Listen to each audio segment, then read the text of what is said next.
So I'm at the intersection of Center Street Bridge and Samis Road, which is near my house, on a gorgeous fall day in Calgary. We don't have these colors for very long here.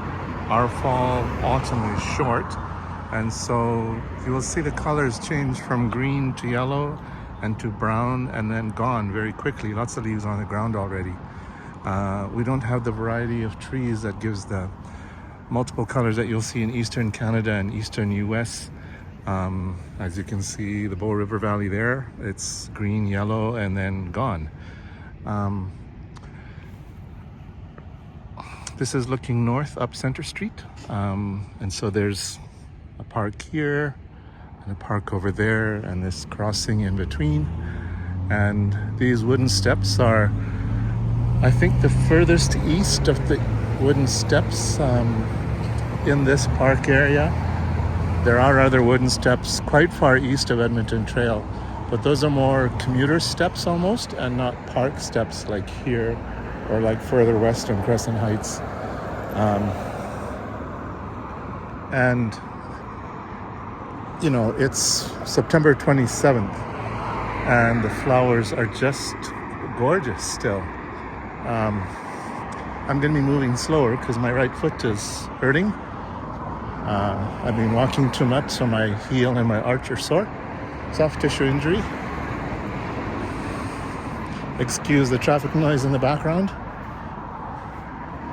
When you get up into the park and you get in amongst the trees and the benches that are in little enclaves protected by the trees, you don't hear the cars as much. It's more of a whooshing sound. Here it's just traffic noise.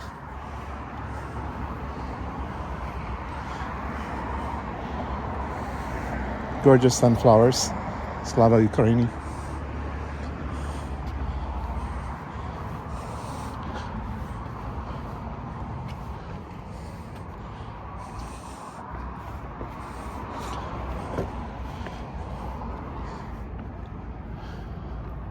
So you'll see these on steps in Calgary, little bench cut out so you can stop and relax and enjoy the view some more. So there you can see in between the buildings is the Calgary Tower, once the tallest building in the city, and to the left to the Bow Tower, that at 66 stories is now the tallest, maybe 72. Some of the other downtown towers. The Bow River Valley there, Princess Island Park, Eau Claire. Looks like some construction happening there around 10th Street. You can see that orange crane. I think that's 10th Street in Kensington neighbourhood. And then the brown building there is Foothills Hospital. And then to the east is the new Cancer Centre.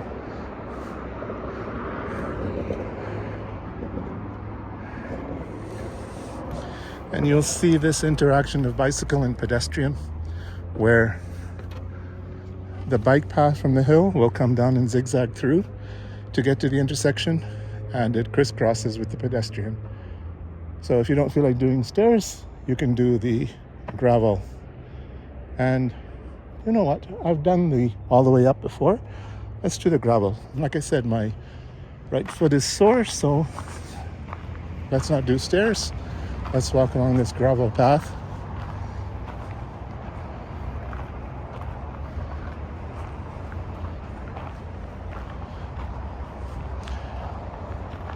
If I had gone to the top, you can see these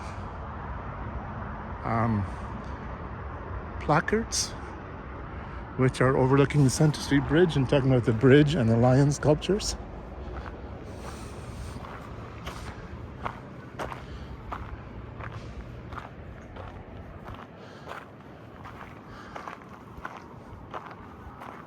These fences made from wooden fence posts are very common in Alberta prairies and common here in Crescent Heights, east side of the Center Street Bridge, and west side over there because of erosion down the slopes. So this is called McHugh Bluff, I think, on both sides of Center Street. And so these are the bluffs that overlook the Bow River Valley and a fairly steep hill on this side of the river valley.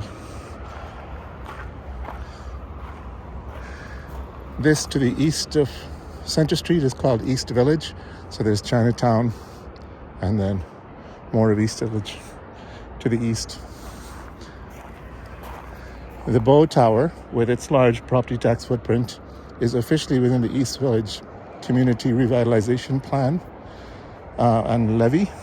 So its property taxes are underwriting or subsidizing or backstopping the property tax uplift that's expected from the East Village development over there.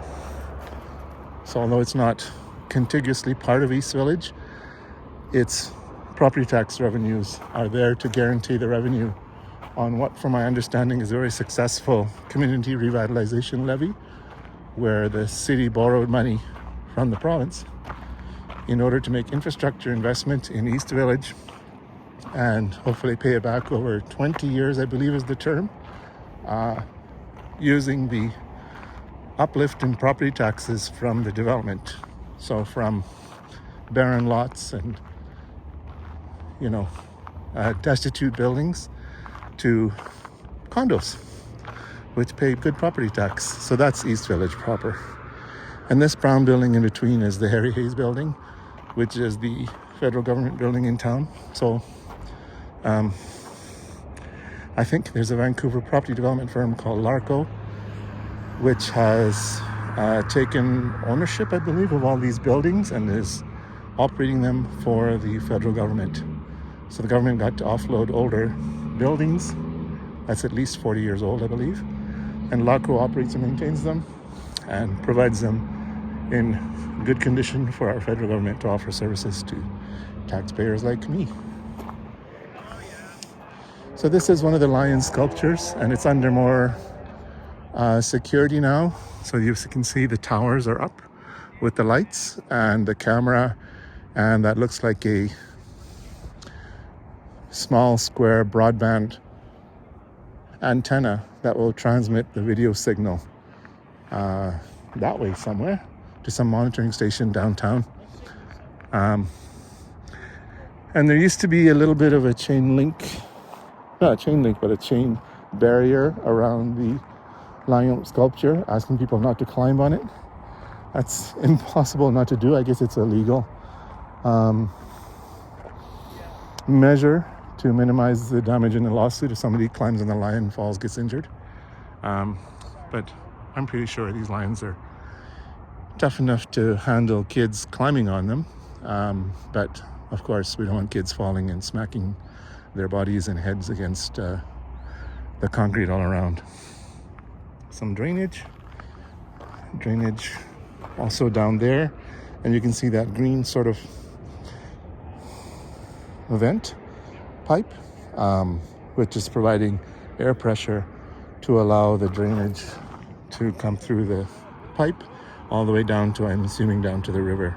So this is a storm sewer, and that green little umbrella handle shaped hook or candy cane shaped hook is to provide air pressure to the storm drain that's happening here.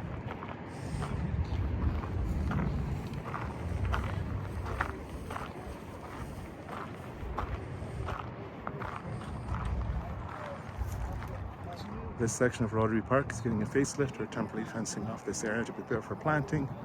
The native shrubs and grasses we're planting require less water and improve soil quality. These plants will also support pollinators and provide habitat for wildlife. Planting will occur around the Centre Street Bridge. Lions statue, no changes will be made to the statue. And that's fine. This shouldn't be golf course Kentucky grass. This is natural flora and fauna for the Bow River Valley. I'm quite gassed. It's the end of a long amount of walking and hiking since around 10 this morning. So I'm gonna end the transmission here with, maybe I'll come around these bushes and trees here to give you the view from the top of Samis Road, which is this tiny little road here that connects Centre Street Bridge to Crescent Heights East this residential neighborhood. There's a tennis court there and a big dog park where many, many neighbors here bring their dogs and dogs get to play together.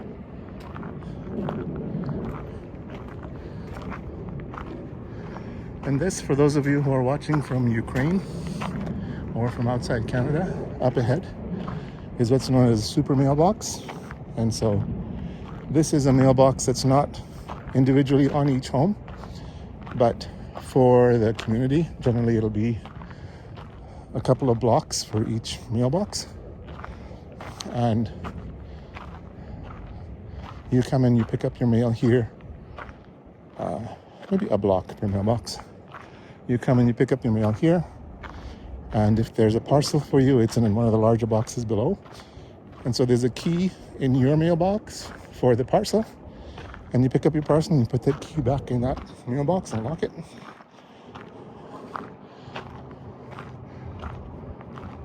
So I'll show you that when I get there at my slow pace from Sorefoot.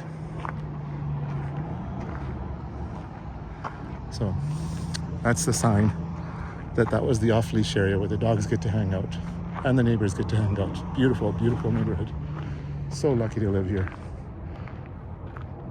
I can't afford to live here now, maybe, unless I live in one of the lower end properties. But I sure could afford to live here in 1996 when I moved into the neighborhood.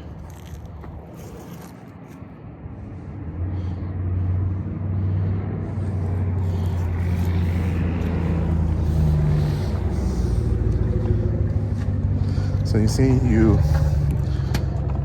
pick up your mail. It might say that you've got something in box B. You take out your parcel in box B and you leave your key there for the letter carrier to pick up, signifying that you've picked up your parcel and returning the key securely back to them. So this is for a block, and that's for a block, 16 homes.